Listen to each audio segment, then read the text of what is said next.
Halo pemirsa, Menteri Kesehatan Budi Gunadi Sadikin menyatakan akan membuat aturan dalam waktu dekat yang memperbolehkan dokter umum untuk melakukan operasi sesar. Selain itu, keterlibatan TNI dalam pengamanan Kejaksaan Agung dan Kejaksaan Tinggi kini tengah menjadi sorotan. Kejaksaan menegaskan pengamanan ini merupakan bagian dari nota kesepahaman antara dua institusi negara. Saya Arjuna Syaputra, Anda menyaksikan Sindo Sore. Pemirsa, Jaksa Penuntut Umum KPK menghadirkan penyelidik KPK Arief Budi Raharjo sebagai saksi dalam kasus suap pergantian antar waktu DPR RI 2019 dan perintangan penyidikan dengan terdakwa Sekjen PDIP Hasto Kristianto. Sidang kasus Hasto kali ini beragendakan pemeriksaan saksi yang dihadirkan Jaksa Penuntut Umum. Saksi dimaksud yakni anggota Komisi Pemilihan Umum periode 2016-2024 Hasyim Asyari dan penyelidik dari Komisi Pemberantasan Korupsi Arief Budi Raharjo. Hasto mempertanyakan kejelasan status dan keterangan saksi yang dihadirkan oleh jaksa tersebut.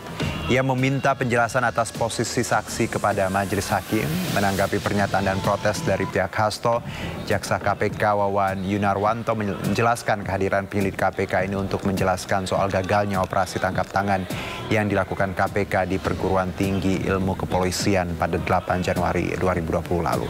Pada persidangan sebelumnya, jaksa juga menghadirkan penyidik KPK Rosa Purbo Bekti. Saat itu kubu Hasto juga mempermasalahkan keterangan yang dinilai tidak melihat langsung kejadian dugaan korupsi yang didakwakan kepada Hasto. Ya.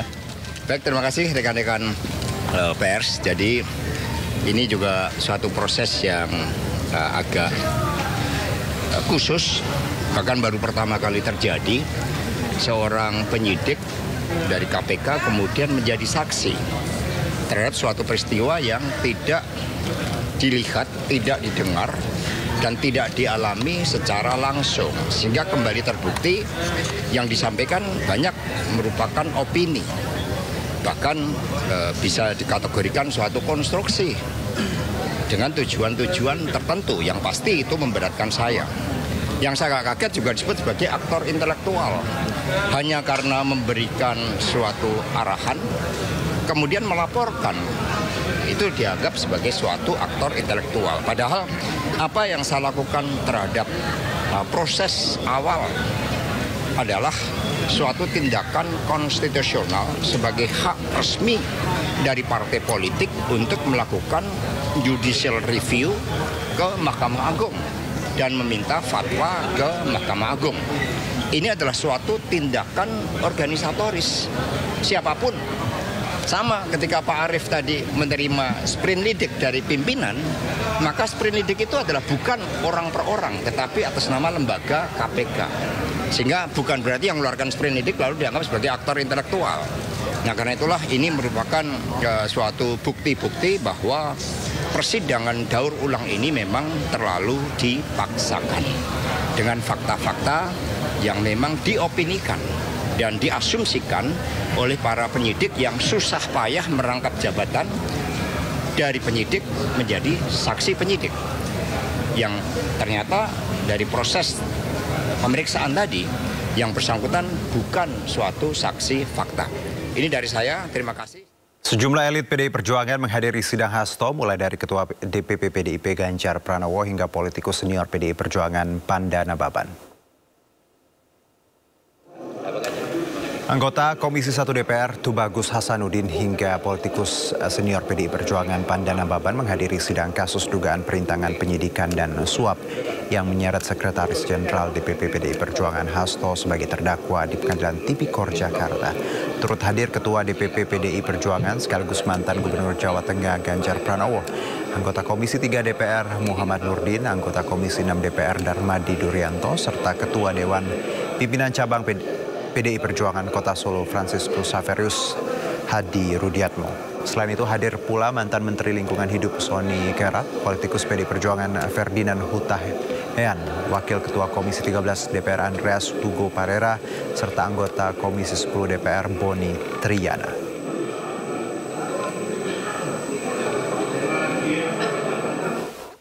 Ya, dan untuk mengetahui jalannya sidang Hasto hari ini sudah ada rekan Nata Arman di Pengadilan Tipikor Jakarta. Nata, bagaimana jalannya sidang Hasto hari ini? Silakan. Ya, selamat sore Juno dan juga pemirsa, dapat kami sampaikan terkait dengan proses perjalanan sidang dari agenda pemanggilan saksi.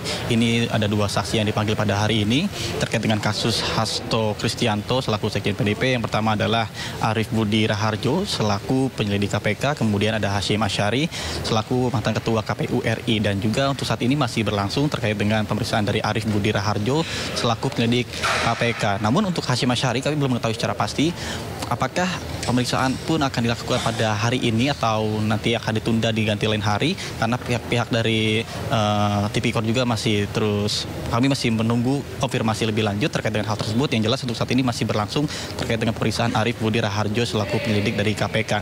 Kemudian apa yang sampaikan juga bahwa untuk dalam persidangan pada kali ini dari pihak kuasa hukum dari Hasto Kristianto yakni Rodi Talapesi mengaku keberatan terkait dengan pemanggilan saksi yang dari KPK adalah Arief Budi Raharjo karena meminta penjelasan status tersebut sebagai saksi yang dihadirkan oleh jaksa. Karena dalam kesempatan yang sama juga dari pihak jaksa KPK Wawan Yunarwanto mengungkapkan bahwa saksi yang dihadirkan merupakan bagian dari perangkaian saksi fakta yang mengetahui peristiwa pada tanggal 8 Januari 2020 yang lalu di perguruan tinggi PTIK Jakarta. Kemudian juga KPK juga telah menilai Hasto melakukan perintangan penyidikan dengan membantu proses dari kaburnya Harun Masiku yang sampai saat ini masih buron. Kemudian apa yang sampaikan juga bahwa untuk sejauh ini sudah ada dari awal sampai dengan pada hari ini sudah ada 11 saksi yang dilakukan pemanggilan. Yang pertama pada 7 Mei ini ada JPU KPK menghadirkan saksi anggota dari fraksi PDIP 2019-2024, ada Rizky Aprilia sebagai saksi dan juga kader PDIP. Kemudian Saiful Bahri yang sudah 3 kali tidak hadir. Kemudian pada Kamis 8 Mei ada runtutan lagi JPU KPK menghadirkan 2 saksi, kemudian staf Hasto Kusnadi, kemudian juga satpam kantor PDIP dan rumah aspirasi maksud kami Nur Hasan. Kemudian pada Jumat tanggal 9 Mei yang lalu ada juga JPU menghadirkan saksi penyidik KPK Rosa Purbo Bekti. Kemudian total sehingga sampai saat ini ada 11 orang. Kemudian awal duduk perkara dari kasus Hasto Kristianto ini bermula ketika caleg PDIP Dapil Sumsel 1 Nazarudin Kiemes meninggal dunia padahal memperoleh suara terbanyak di dapilnya, namun ternyata wafat akhirnya digantikan seharusnya oleh Rizky Aprilia selaku caleg PDIP dengan perolehan suara terbanyak kedua. Kemudian namun diketahui Sekjen PDIP Hasto Kristianto ini melakukan suap kepada Komisioner KPU sehingga untuk meloloskan Harun Masiku agar menggantikan posisi almarhum. Sehingga itulah yang dipermasalahkan dengan nominal yang cukup fantastis, ya ini apabila dirupiahkan mencapai 600 juta rupiah. Kemudian untuk tadi juga sidang berlangsung dimulai pada pukul 10 pagi, kemudian tadi sempat dilakukan break untuk menjelang sholat Jumat sekitar pukul setengah 12 siang, kemudian dilanjutkan kembali pada pukul 1:15 waktu Indonesia Barat. Kemudian tadi sempat juga di break beberapa menit karena Hasto tadi sempat keluar untuk ke toilet sementara, namun sampai saat ini juga masih berlangsung, belum diketahui secara pasti. Namun kami pun akan terus menginformasikan kepada Anda Juno dan juga pemirsa apakah hari ini pemeriksaan saksi kedua yakni Hasyim Asyari selaku mantan ketua KPU RI akan berlangsung pada hari ini atau nantinya diganti hari. Sementara saya kembalikan pada Anda di studio. Juno. Baik, terima kasih Nata Arman melaporkan langsung dari Pengadilan Tipikor Jakarta. Selamat bertugas kembali. Pemirsa, Ketua Umum DPP PD Perjuangan Megawati Soekarnoputri menghadiri pembukaan acara pembekalan bagi kepala dan wakil kepala daerah se-Indonesia pemenang Pilkada 2024 di Sekolah Partai Lenteng Agung, Jakarta. Megawati Soekarnoputri nampak hadir langsung dalam pembekalan tersebut didamping oleh putranya yang juga Ketua DPP PDIP Prananda Prabowo. Megawati juga didampingi Ketua DPP PDIP Ganjar Pranowo dan Ketua Bidang Kehormatan Partai Komarudin Watubun. Jajaran DPP PDIP yang juga hadir di lokasi acara diantaranya Jarod Saiful Hidayat, Tri Risma Harini, Ripka Ciptaning, Sri Rahayu, Wirianti Sukamdani, dan Mindo Sianipar. Kegiatan pembekalan ini berlangsung hingga 18 Mei nanti.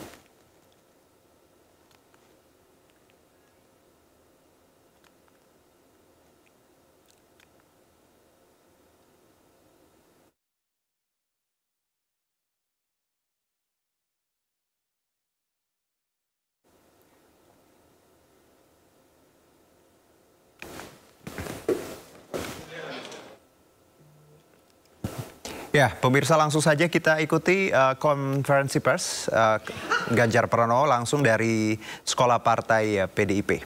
Berikut ini. Wih, dingin banget, Mas. Hah? Biasa, nggak pakai banget. B aja. Dia lolos dari pemecatan. IPA deh. Ya, bisa disampaikan nggak, Pak? Ayo, Mas. Gimana hari ini? Seperti apa?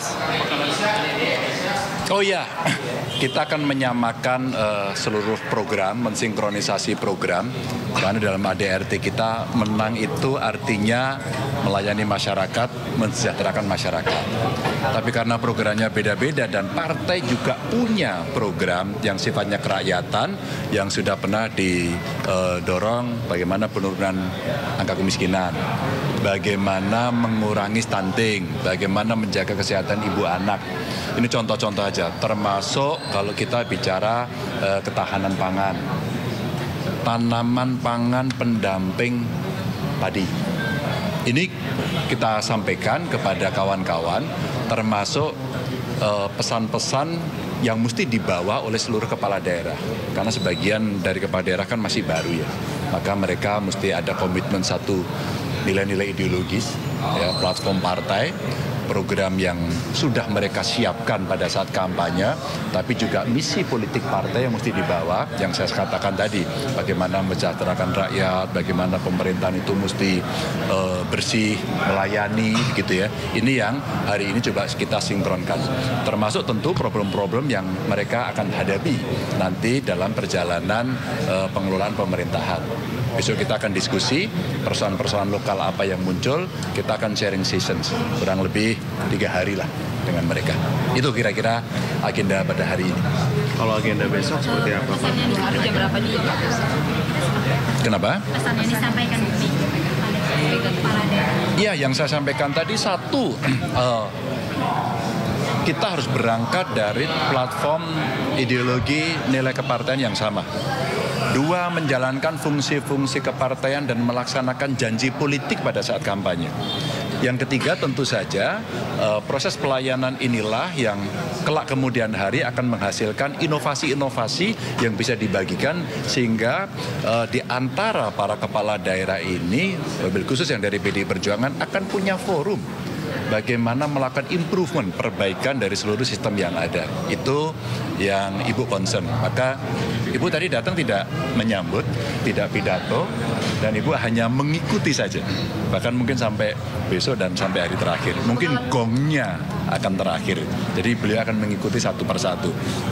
Perhatian yang luar biasa lah menurut saya. Menyinggung juga mungkin sinkronisasi antara pemerintah pusat hingga daerah, bagaimana program-program pusat itu juga. Ini pertanyaan bagus, saya kira iya. Saya kira iya.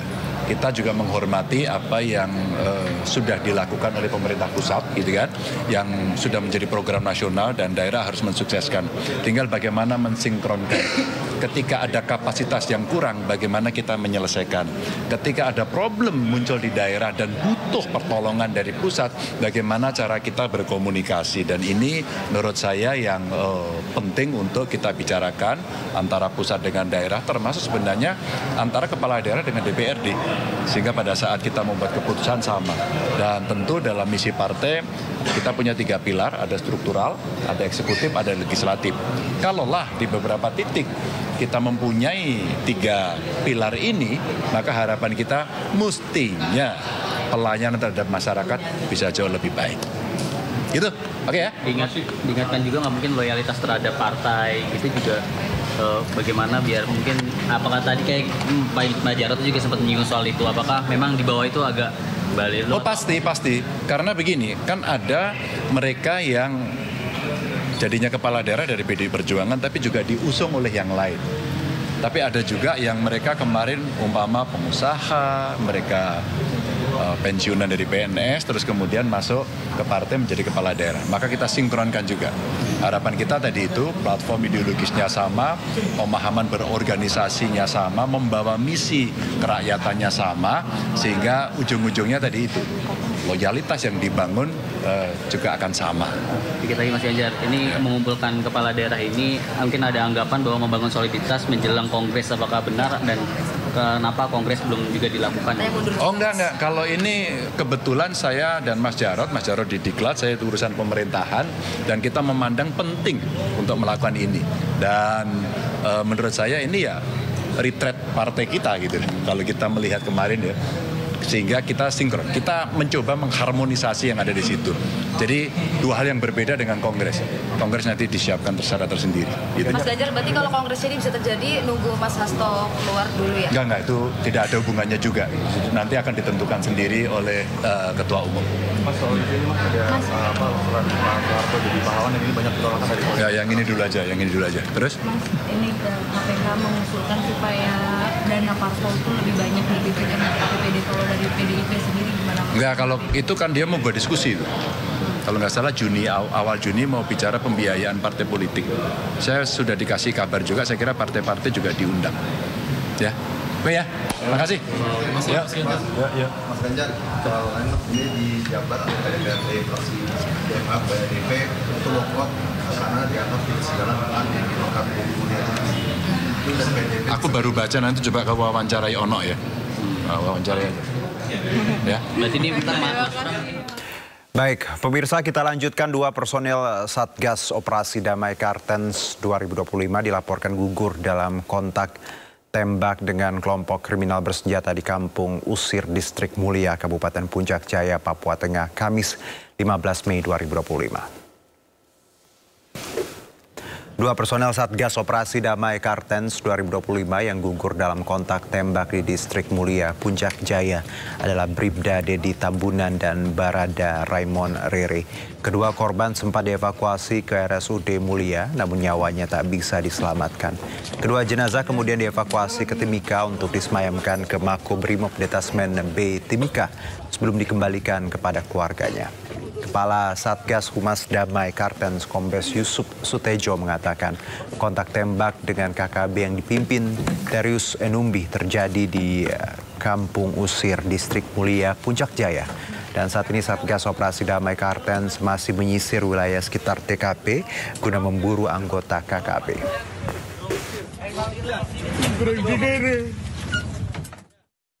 Pada Kamis tanggal 15 Mei. Kedua korban adalah Bribda Dedi Tambunan serta Barada Raymond Rere. Keduanya merupakan personel aktif dalam Satgas Operasi Damai Kartens 2025. Kedua korban sempat dievakuasi ke RSUD Mulia, namun saat tiba di rumah sakit, mereka dinyatakan telah meninggal dunia. Menanggapi kejadian ini, tim kami dari Satgas Operasi Damai Kartens 2025 langsung bergerak ke lokasi kejadian dan melakukan pengejaran terhadap para pelaku. Aparat gabungan hingga kini masih melakukan penyisiran di wilayah sekitar guna mengamankan situasi dan mengejar para pelaku. Kami menghimbau masyarakat Puncak Jaya untuk tetap tenang, tidak mudah terprovokasi, serta mendukung upaya penegakan hukum yang dilakukan oleh. Sebelumnya pada Sabtu 10 Mei 2025, Satgas Gabungan Komando Operasi TNI Habemah berhasil melumpuhkan 18 anggota organisasi Papua Merdeka atau OPM, termasuk pimpinan mereka Nekison Enumbi alias Bumi Walu Enumbi. Nekison Enumbi alias Bumi Walu Enumbi tercatat dalam daftar pencarian orang dengan keterlibatan dalam sejumlah insiden mematikan, termasuk penembakan terhadap aparat dan warga sipil. Bumi Walu Enumbi dikenal sadis atas berbagai serangan brutal seperti penembakan tukang ojek, serangan terhadap kendaraan umum, dan insiden berdarah lainnya yang mengganggu stabilitas wilayah Puncak Jaya. Dalam baku tembak yang terjadi, Bumi Walu tewas di tempat dari lokasi kejadian. Petugas mengamankan sejumlah barang bukti antara lain senjata api otomatis, amunisi, senjata tajam, alat komunikasi hingga anak panah. Berdasarkan laporan resmi di lapangan, sebanyak 18 anggota OPM tewas dalam kontak senjata. Peristiwa itu terjadi di Distrik Sugapa, Intan Jaya pada Rabu 14 Mei 2025 sekitar pukul 04.00 waktu Indonesia Timur. Saat itu aparat TNI hendak memberikan pelayanan kesehatan dan edukasi ke warga di Kampung Titigi, Dugu Siga, Jendapa, Sugapa Lama, dan Zanamba. Namun, situasi berubah saat aparat dihadang kelompok bersenjata, sehingga dalam seketika itu juga TNI melakukan operasi penindakan yang terukur dan profesional. Dalam operasi tersebut, aparat TNI juga menyita sejumlah barang bukti, diantaranya 1 pucuk senjata organik AK-47, 1 pucuk senjata rakitan, puluhan butir amunisi berbagai kaliber, kemudian busur dan anak panah serta bendera Bintang Kejora. Kita ke informasi berikutnya, pemirsa. Bakamla RI bersama Satgas TNI gagalkan pengiriman 25 CPMI non-prosedural ke Malaysia. Ya, pengiriman calon pekerja ilegal menuju Tawau, Malaysia melalui pelabuhan Tunon Takah, Kabupaten Nunukan, Kalimantan Utara berhasil digagalkan oleh tim Bakamla RI dan Satgas TNI pada Kamis dini hari. Penangkapan dilakukan saat tim gabungan Bakamla RI dan Satgas TNI melakukan pemeriksaan terhadap KM Bukit Siguntang yang datang dari Tarakan.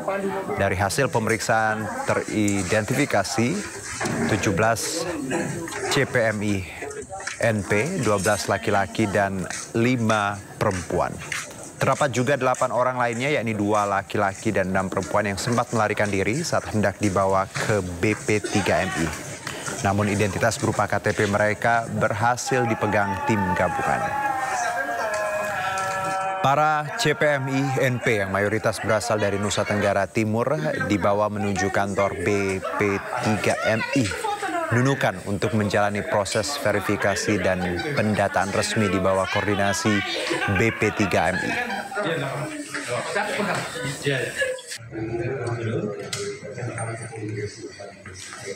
Menteri Kesehatan Budi Gunadi Sadikin menyatakan akan membuat aturan dalam waktu dekat yang memperbolehkan dokter umum untuk melakukan operasi sesar. Kami segera kembali.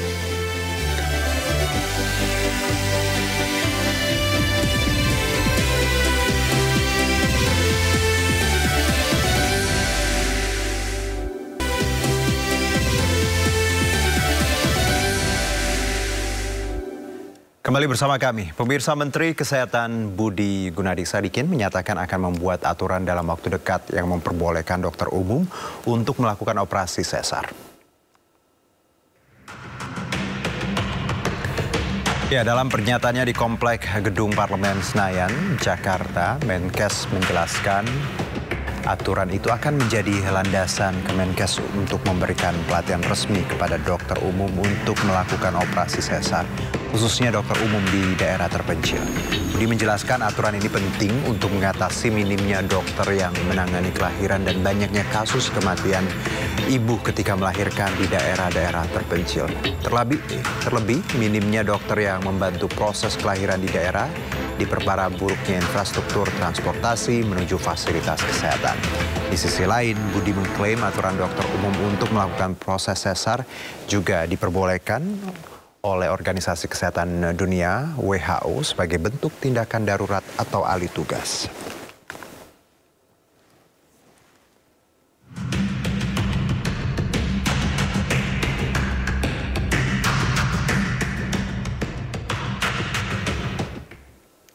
Ya, Menkes menyebut regulasi dibuat untuk melatih para dokter umum secara formal dan tidak semua dokter umum akan dilatih, melainkan yang berpotensi bertugas menyelamatkan nyawa.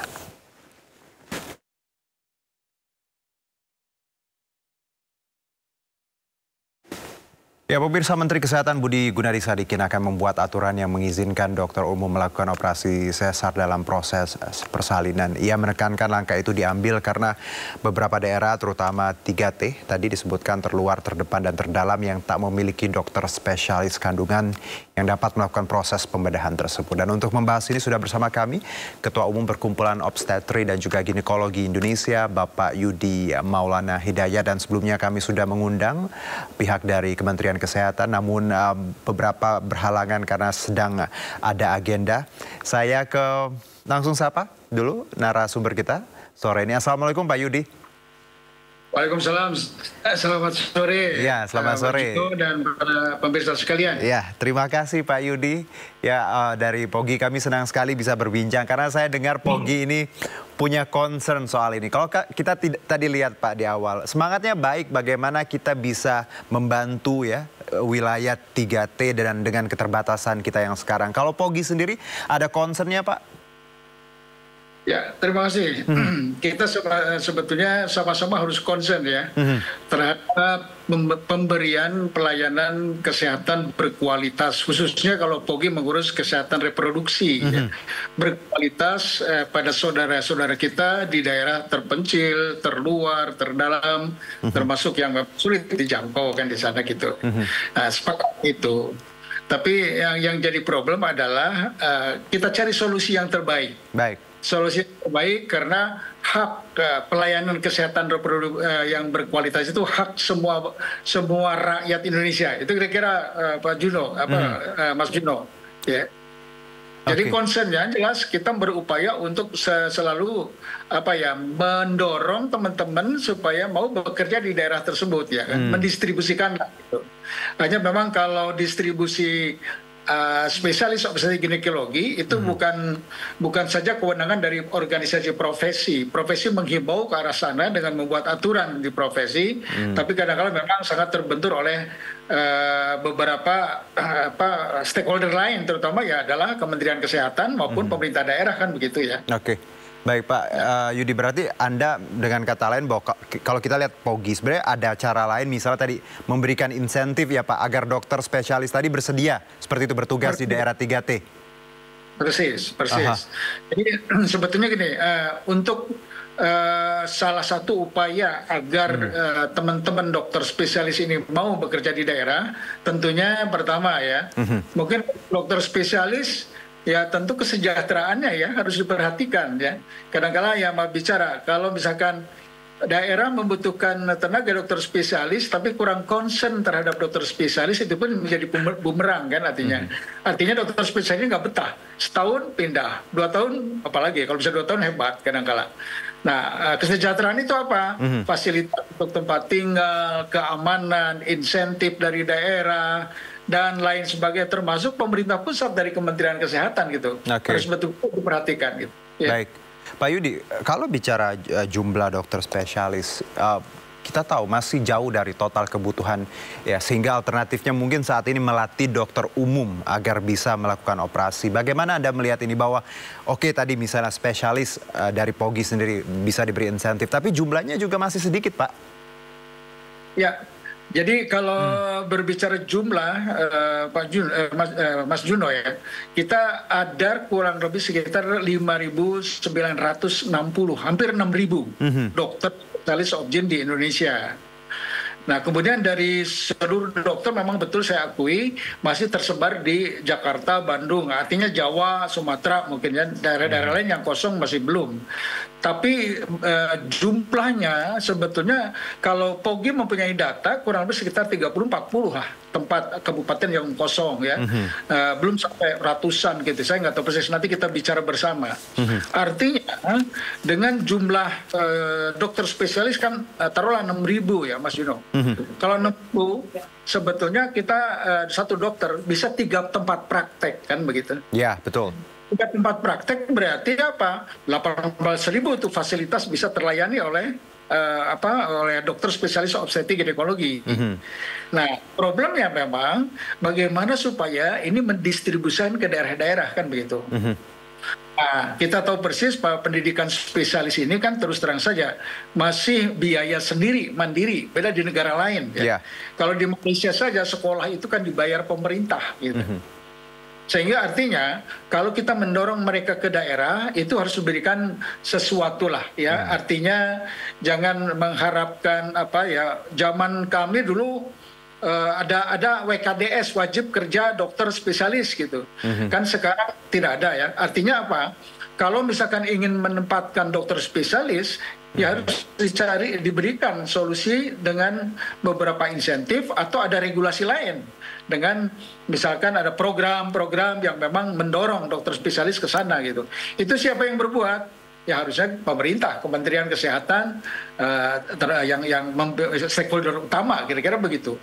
Nah kemudian kalau ada wacana Tadi wacana dokter umum dilatih ya, Mas Juno. Baik, Pak Yudi, saya paham bagaimana spesialis ya menghabiskan waktu, uang dengan yang tidak mudah. Ada tahunan yang harus dikejar ketika kita mengambil spesialis. Tapi kalau kita ambil jalan pintas sekarang seperti yang dibawa pemerintah wacana ini, bagaimana mengajarkan tadi dokter umum agar bisa melayani, melahirkan seperti itu untuk proses bersalin.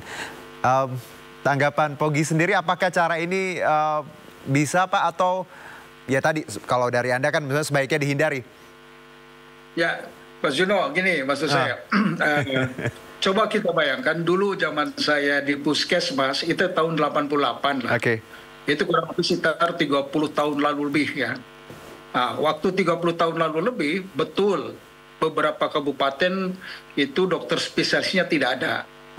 Sehingga sangat waktu itu sangat wajar seorang dokter umum melaksanakan kegiatan yang untuk menyelamatkan jiwa. Termasuk kalau ibu-ibu yang melahirkan kan begitu dengan kemampuan sesar segala macam. Itu untuk menyelamatkan jiwa. Tapi tentunya pada saat itu bagaimana kualitas pelayanannya. Kan itu terpaksa dilakukan. Itu 30 tahun lalu. Nah, sekarang mau diulang lagi seperti itu. Artinya apa? Nggak ada kemajuan kita. Ya. Nah, kalau sekedar mengisi dokter spesialis atau dokter yang mampu melakukan itu kan bisa tadi dokter spesialis coba kita dorong ke daerah. Saya yakin kalau ada program-program khusus bisa diselesaikan lebih baik. Yang kedua ya Mas Juno, ini ada residen yang sedang sekolah. Kita mempunyai 17 ya, ada 17 fakultas kedokteran yang mempunyai prodi spesialis obgyn. Dan satu fakultas atau satu universitas bisa mempunyai 80 sampai 100 residen. Bisa kita bayangkan 1.600 atau 1.700 residen, kita bisa mobilisasi dengan kerjasama Kementerian Kesehatan, dengan institusi pendidikan. Kalau anak murid kita yang sudah mahir sesar, kita kirimkan, itu akan lebih mudah gitu. Dibanding kita melatih dokter umum, pasti butuh effort yang lebih besar, biaya yang lebih besar. Belum lagi kalau ada komplikasi bagaimana. Kalau pertanyaannya gini Pak Yudi, saya ngerti semangat ya, bagaimana sebenarnya tadi ada potensi yang harus kita bisa genjot sebenarnya ya daripada mengambil jalan pintas ini. Tapi di luar itu Pak, apakah ada kekhawatiran lain menurut Anda Pak Yudi ketika dokter umum bisa melakukan tadi praktek melayani orang yang bersalin? Apakah ada resiko dari segi kesehatan atau hal lain yang menurut Anda juga menjadi penghalang Pak Yudi? Persis, Mas Juno lebih pintar dari internet. Coba kita bayangkan, operasi sesar jangan dilihat hanya menyayat kemudian mengeluarkan bayi. Itu gampang sekali, tukang pun bisa latih seperti itu gitu ya. Problemnya, operasi sesar adalah operasi yang kompleks. Kompleks menyelamatkan 2 nyawa, ibu dan bayi. Nah, terus kemudian operasi sesar itu banyak dampak risiko yang kita harus hadapi. Satu, risiko kalau terjadi cedera pada kandung kemih. Risiko kalau terjadi cedera pada usus. Risiko kalau terjadi perdarahan. Pak Yudi? Nampaknya ada sedikit trouble dengan audionya. Tadi Pak Yudi menyebutkan bahwa dari segi kesehatan memang ini sangat beresiko. Jadi operasi sesar tidak hanya semata-mata soal menyayat atau tadi membantu melahirkan, tapi ada banyak resiko kesehatan yang harus dihadapi baik itu ibu dan anak ketika mereka menghadapi proses ini. Saya coba kembali Pak Yudi. Nampaknya masih kita coba pemirsa untuk kembali tersambung dengan Pak Yudi dari POGI ya, Persatuan Obgyn tadi. Bagaimana mereka melihat rencana dari Kementerian Kesehatan akan wacana dokter umum yang dapat atau diperbolehkan untuk membantu proses sesar. Ya, nampaknya ya kita akan tunda sebentar, namun ada poin-poin yang sudah kita dapat. Pemirsa, kita akan jeda terlebih dahulu, tetap bersama kami di Sindo Sore.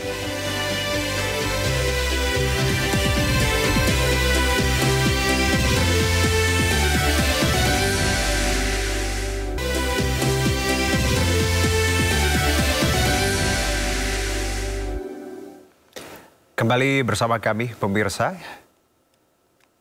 Keterlibatan TNI dalam pengamanan Kejaksaan Agung dan Kejaksaan Tinggi kini tengah menjadi sorotan. Namun Kejaksaan menegaskan bahwa pengamanan ini merupakan bagian dari nota kesepahaman antara dua institusi negara. Tentu sangat menghargai ya, ada perbedaan pandangan ya di kalangan masyarakat. Tapi apakah yang kami sampaikan tadi bahwa ada faktor kebutuhan ya, sehingga teman-teman TNI kita minta tentu dapat memberikan dukungan perbantuan terhadap pengamanan itu. Nah, yang kedua tentu kalau terkait soal pemahaman, apakah ini bukan merupakan objek yang vital dan seterusnya ini. Nah, kami memaknai karena ini merupakan objek negara ya, objek vital negara yang sangat strategis. Ya, kami memiliki kebutuhan itu ya dalam rangka mengamankan aset-aset itu, ya mengamankan fisiknya, ya tentu ada MOU-nya. Nah, jabaran MOU itulah yang harus dilaksanakan. Kalau enggak, untuk apa MOU? Ya kan?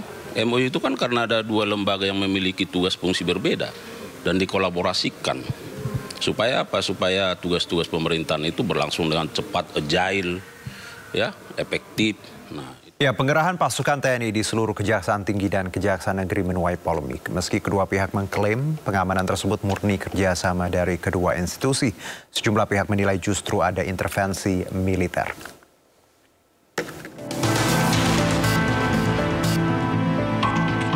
Tentara Nasional Indonesia mengerahkan personil untuk memperkuat pengamanan di lingkungan Kejaksaan Tinggi dan Kejaksaan Negeri di seluruh Indonesia. Kebijakan ini tertuang dalam surat telegram tertanggal 6 Mei 2025. Berdasarkan isi surat telegram tersebut, TNI menugaskan satu satuan setingkat peleton terdiri atas 30 personil untuk mengamankan Kejati, serta satu regu atau 10 personil untuk Kejari. Penugasan ini berlaku sejak awal Mei 2025 dan berlangsung hingga waktu yang belum ditentukan. TNI AD mengklaim tindakan tersebut merupakan bagian dari kerjasama rutin antara TNI dan Kejaksaan sebagai pengamanan antar institusi. Sementara, Kapus Penkum Kejagung Harli Siregar pun menegaskan permintaan pengamanan TNI di seluruh Kejaksaan Agung Tinggi dan Kejaksaan Negeri murni didasari kerjasama dan bukan adanya tekanan dari pihak manapun. Harli juga mengatakan pengamanan tersebut merupakan dukungan dari TNI untuk Kejari dan Kejati. Meski pengamanan oleh aparat TNI di seluruh Kejati dan Kejari diklaim sebagai pengamanan memperkuat kerjasama kedua institusi, sejumlah pihak menilai pengerahan pasukan tersebut justru memperkuat adanya intervensi militer. Tim Liputan iNews melaporkan. Ya, kita kembali ke informasi terkait sidang lanjutan dugaan suap terdakwa Sekjen PDIP Hasto Kristianto yang dilanjutkan hari ini. Pemirsa, Jaksa KPK menghadirkan dua saksi, diantaranya ex-ketua KPK Hashim Asyari. Terdapat dua saksi yang dihadirkan, diantaranya Hashim Asyari dan penyidik KPK Arif Budi Raharjo dalam sidang Hasto di Pengadilan Tipikor Jakarta. Sidang dijadwalkan mulai pukul 10 tadi pagi yang dipimpin Hakim Ketua Rios Rahmanto di sidang tersebut. Dan sebelumnya, Jaksa KPK sudah memanggil penyidik KPK AKBP Rosa Purbobekti. Rosa yakin Hasto telah terlibat suap kepada ex-komisioner KPU Wahyu Setiawan demi kepentingan penetapan pergantian antar waktu mantan caleg PDIP Harun Masiku. Adapun Hasto didakwa atas dugaan perintangan penyidikan terkait penanganan kasus Harun Masiku. Hasto juga didakwa menyuap mantan ex-komisioner KPU Wahyu Setiawan senilai 600 juta rupiah.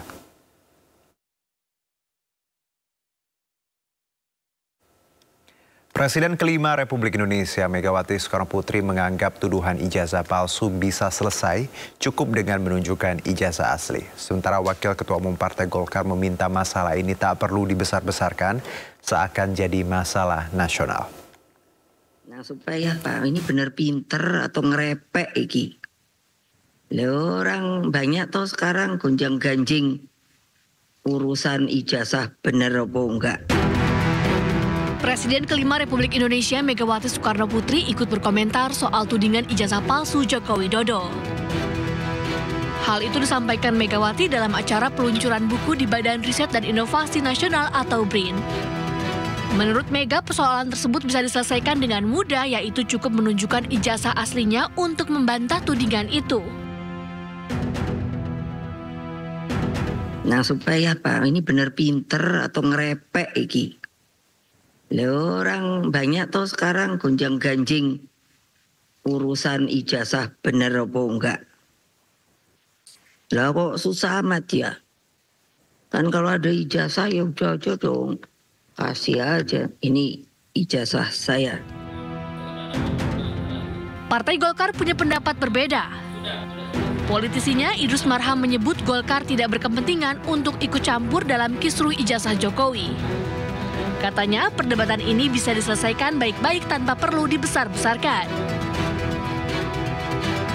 Ini kan kita bicara tentang masalah sistem, itu biarlah itu ya. Jadi saya kira bagi kita janganlah jadi masalah-masalah yang bisa selesaikanlah dengan baik. Jangan jadi masalah, apalagi diangkat masalah seakan-akan masalah bangsa, masalah nasional kita, udahlah. Soal tudingan ijazah palsu, Presiden RI ke-7 Joko Widodo menutup pintu damai atas kasus dugaan ijazah palsu yang disidangkan di Pengadilan Negeri Solo, Jawa Tengah. Jokowi beralasan pintu damai ditutup lantaran dirinya merasa sangat terhina. Ya, ini kan bukan objek penelitian. Kan sudah menghina saya sehina-hinanya. Sudah menuduh ijazah itu ijazah palsu. Sudah merendahkan saya serendah-rendahnya. Ya nanti dibuktikan lewat proses hukum. Nanti akan kita lihat di proses di pengadilan seperti apa. Di tengah kontroversi ijazahnya yang dituding palsu, Presiden ke-7 RI Joko Widodo mengunjungi rumah dosen pembimbing akademisnya di Fakultas Kehutanan Universitas Gadjah Mada. Video pertemuan ini diunggah Jokowi melalui akun media sosial pribadinya.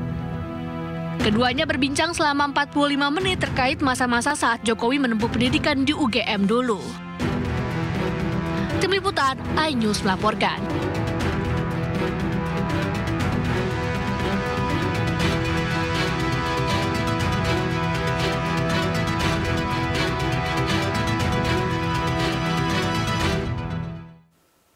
Ya, PDI Perjuangan meminta para pendukung Presiden ke-7 Republik Indonesia Joko Widodo tidak perlu tersinggung atau baper usai pernyataan Ketua Umum PDIP Megawati Soekarno Putri soal ijazah palsu. Menurut PDIP, Megawati tidak pernah menyebut nama Jokowi maupun secara spesifik menyinggung soal ijazah palsu. Dalam pernyataannya, Ibu Megawati tidak pernah menyebut nama Jokowi dan juga tidak spesifik mau bahas soal isu ijazah palsu. Jadi pendukung Pak Jokowi tidak perlu baper ya. Karena apa yang disampaikan oleh Ibu Megawati itu kan isu yang umum. Misalnya ada yang bertanya soal ijazah kita, soal umur. Soal umur misalnya ya tinggal tunjukin saja KTP. Soal ijazah yang tanya ya tinggal tunjukin aja ijazah aslinya. Jadi nggak perlu ribet, nggak perlu ribut sampai misalnya harus bawa ke masalah hukum, membuat repot banyak lembaga. Jadi apa yang disampaikan oleh Ibu Megawati sebagai orang tua, sebagai ibu kita, agar kita menyelesaikan persoalan itu damai-damai saja, jangan dibikin ribet, jangan dibikin ribut, sesuai dengan nilai-nilai musyawarah. Apapun masalahnya bisa kita ketemu, kita bisa silaturahim, kita bisa menyelesaikan tanpa keributan dan buang-buang energi yang tidak perlu.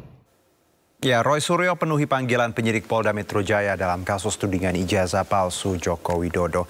Ia dicecar 24 pertanyaan. Selain Roy Suryo, pegiat media sosial Dr. Tifah juga hadir di Polda Metro Jaya dan dicecar 61 pertanyaan termasuk terkait peristiwa 26 Maret 2025 di Jakarta Selatan seperti yang dilaporkan Jokowi.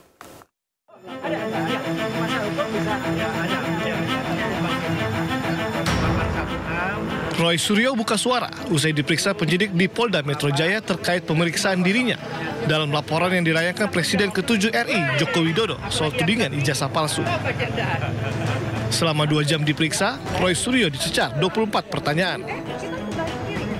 Ia sempat menolak menjawab pertanyaan penyidik karena pertanyaan tidak sesuai dengan surat panggilan, serta menduga adanya penyeludupan pasal dalam laporan tersebut. Baik, dari awal saya tanyakan terlapornya mana? Ya, ketika tidak ada terlapornya, ya sudah, saya senyum saja. Penyidik juga ngerti, ya Pak, nggak ada terlapornya, kita masukin. Nah, yang kedua adalah lokus dan tempusnya sudah jelas banget. Ya, terjadi di Jakarta Selatan, nggak ada Rabunya, tapi tanggal 26 Maret 2025. Udah, sepanjang tidak ada pertanyaan soal itu, ya nggak perlu kita jawab. Ya, karena itu pertanyaannya menyangkut soal itu. Kemudian yang paling penting lagi, saya juga mempertanyakan, ini kan ada pasal, ya di samping pasal 311, 310, 27 ayat A, ada juga pasal yang mau dimasukkan ke dalamnya, ya pasal yang diselundupkan. Saya nggak tahu menyelundupkan siapa, ya gitu. Itu pasal 32 dan 35 Undang-Undang ITE. Kebetulan dulu saya ikut merancang Undang-Undang ITE bersama teman-teman yang lain. Pasal itu tujuannya, sekali lagi saya ulangi, adalah untuk transaksi elektronik supaya Indonesia itu diselamatkan dari perdagangan internasional dan kita bisa ikut. Bukan pasal untuk mempidanakan orang. Selain Roy Suryo, pegiat media sosial Dr. Tifa juga hadir di Polda Metro Jaya terkait dugaan penyebaran informasi mengenai penggunaan ijazah palsu Joko Widodo. Ia dicecar 61 pertanyaan, termasuk terkait peristiwa 26 Maret 2025 di Jakarta Selatan seperti yang dilaporkan Jokowi. Saya berkali-kali minta klarifikasi, minta penjelasan tentang apa sebetulnya peristiwa yang terjadi di tanggal 26 Maret 2025 tersebut, sampai dengan terakhir saya tidak mendapatkan sebuah jawaban. Ya. Jadi 90% lebih, hampir 100% pertanyaan-pertanyaan yang disampaikan oleh penyidik sama sekali tidak ada kaitannya dengan peristiwa tanggal 26 Maret 2025 di Jakarta Selatan. Ya. Dan karena itu saya juga menggunakan hak saya untuk tidak menjawab pertanyaan-pertanyaan yang tidak relevan dengan isi substansi dari undangan klarifikasi ini. Roy Suryo dan Dr. Tifa dikenal sebagai dua sosok yang secara terbuka menyuarakan keraguan atas ijazah milik Jokowi. Tim Liputan iNews melaporkan. Pemirsa, pensiunan dosen Fakultas Kehutanan UGM Kasmujo menegaskan dirinya bukan dosen pembimbing skripsi Jokowi. Karena saat Jokowi kuliah, Kasmujo masih berstatus sebagai asisten dosen.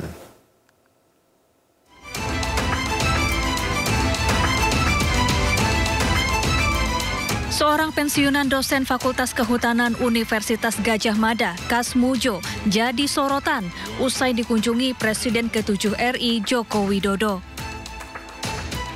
Jokowi menyebut Kasmujo adalah orang yang berjasa dalam kesuksesan skripsinya.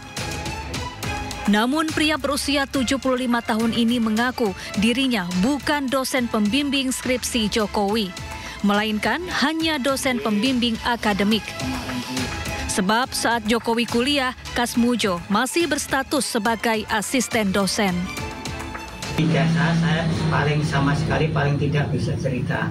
Karena saya tidak membimbing, tidak mengetahui, tidak ada prosesnya. Pembimbingnya itu Profesor Sumitro. Pembantunya ada sendiri, yang uji ada sendiri. Jadi kalau mengenai ijazah sampai palsu itu, saya tidak bisa sama sekali cerita. Saya orang jujur, sopan, disiplin, jangan suka bikin apa adanya. Dan saya karena ini wartawan, saya minta nanti juga ditulis yang baik.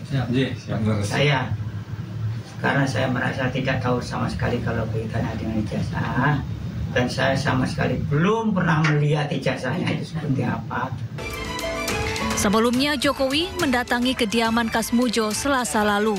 Jokowi datang untuk bersilaturahmi dan bernostalgia terkait masa-masa kuliah. Tim Liputan iNews melaporkan. Ya, sebelumnya rektor, wakil rektor hingga mantan dosen UGM Kasmujo digugat ke Pengadilan Negeri Sleman, Yogyakarta.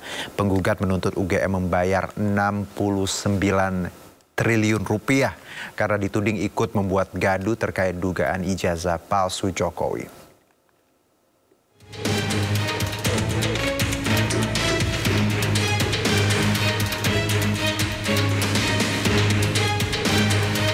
Kemudian dalam menghadapi gugatan seperti apa yang? Nggak siap. Saya menghadapi macam-macam tuh saya belum pernah sih tadi. Orang itu harus sejujur mungkin, sesungguh mungkin, seadil-adilnya, sedisiplin mungkin. Jadi kalau ditanya seperti itu, jawabannya saya waduh, nggak punya jawaban.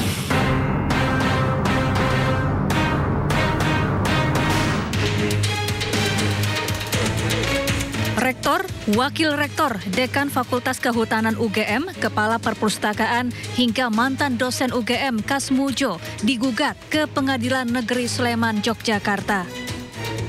Gugatan terkait perbuatan melawan hukum dan masih ada kaitannya dengan ijazah S1 Presiden ke-7 RI Joko Widodo yang dipermasalahkan sejumlah pihak. Penggugat atas nama Komarudin menggugat kampus UGM senilai 69 triliun rupiah. Komarudin menilai gara-gara ijazah Jokowi dituding palsu, terjadi kegaduhan di masyarakat. Jadi kalau besok hadir semuanya, insya Allah kita akan memediasi, mencari win-win solution.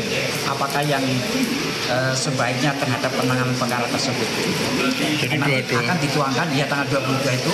Kalau memang tercapai kata sepakat berdamai, itu para pihak tentunya akan menuangkan dalam suatu perdamaian atau yang disebut akta pandading, ya.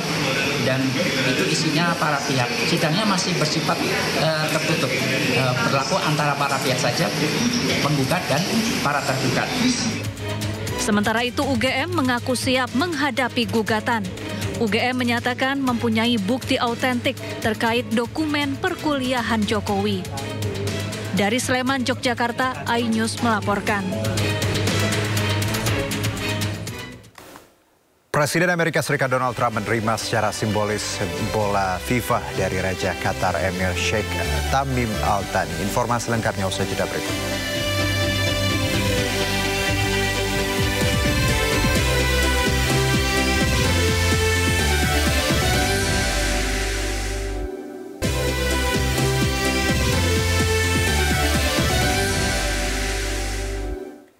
Kembali bersama kami pemirsa dan kami akan kembali hadirkan 3 berita utama pilihan redaksi Sindo Sore. TNI Angkatan Laut menangkap kapal asing penyeludup narkotika. Total narkoba yang berhasil digagalkan adalah 1,9 ton jenis sabu dan kokain. Bang, mereka di kiri semua,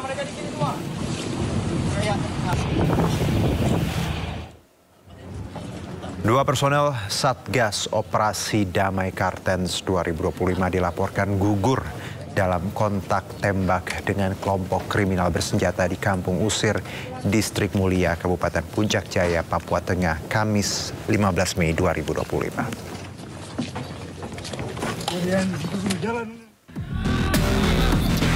Jaksa Penuntut Umum KPK menghadirkan penyelidik KPK Arief Budi Raharjo sebagai saksi dalam kasus suap pergantian antar waktu DPR RI 2019 dan perintangan penyidikan dengan terdakwa Sekjen PDIP Hasto Kristianto.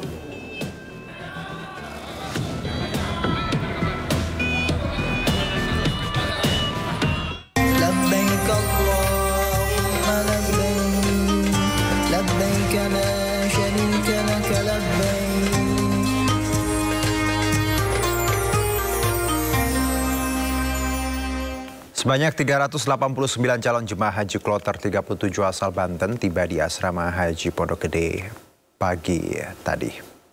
Para calon jemaah haji ini akan melakukan pengecekan administrasi terlebih dahulu sebelum dijadwalkan berangkat ke Tanah Suci pada Jumat. Ya, kloter 37 calon jemaah haji asal Banten tiba pukul 7 pagi di asrama haji Pondok Gede untuk melakukan rangkaian pengecekan administrasi hingga cek kesehatan. Calon jemaah juga akan menginap terlebih dahulu di asrama sebelum dijadwalkan untuk berangkat menuju Tanah Suci Sabtu besok. Sementara itu satu kloter lain dari embarkasi Jakarta Pondok Gede, yakni kloter 38 dari Lampung, diketahui tidak masuk asrama haji Pondok Gede pada hari ini karena akan langsung menuju Bandara Soekarno-Hatta untuk berangkat menuju Arab Saudi.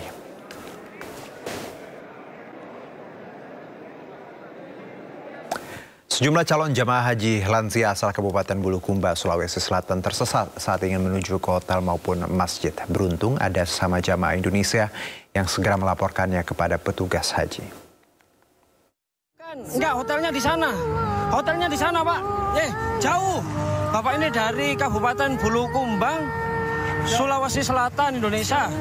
Pak, ayo saya anterin, Pak. Jangan, Pak. Jauh ke sana, itu Jabal Uhud, itu udah Jabal Uhud. Calon jemaah haji berusia 87 tahun ini bernama Tama.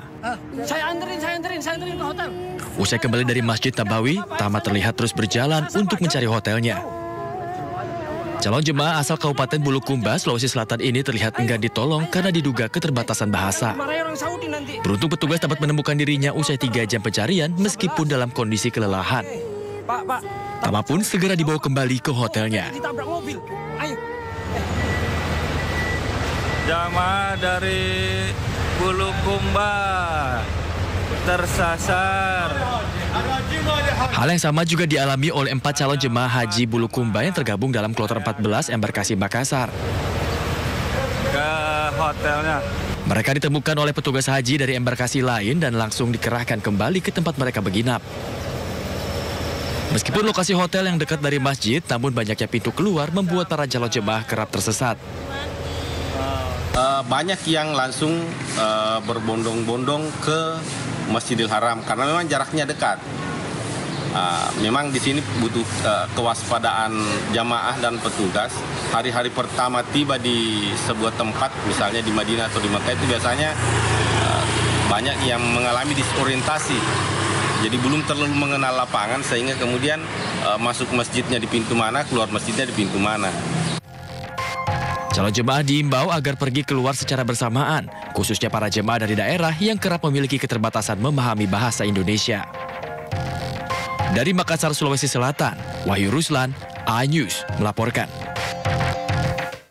Ya pemirsa, 20 jemaah calon haji embarkasi Surabaya mengalami penundaan keberangkatan. Penundaan tersebut disebabkan 10 jemaah mengalami masalah kesehatan dan 10 lainnya merupakan jemaah pendamping.